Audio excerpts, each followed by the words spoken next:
শ্বাসরুদ্ধকর অভিযানে বিমান ছিনতাইকারী নিহত।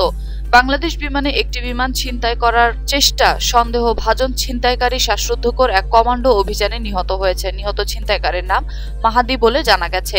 এক ব্রিফিংয়ে মেজর জেনারেল মতিউর রহমান এ তথ্য জানান। তিনি বলেন, কমান্ডো অভিযান চালিয়েছে হোলি আর্টিজান রেস্তোরাঁ জঙ্গিদের বিরুদ্ধে। অভিযানে নেতৃত্বে থাকা লেফটেন্যান্ট কর্নেল ইমরুল। তিনি আরও জানান, ওই উড়োজাহাজে ৩৩৪ জন যাত্রী এবং ১৪ জন ক্রু ছিলেন। তাদের সবাই অক্ষত অবস্থায় নেমে এসেছে। কেবিন ক্রুদের জিম্মি করে রাখা হয়েছিল। তবে ছিনতাইকারী কোনো যাত্রী কোনো ক্ষতি করেনি।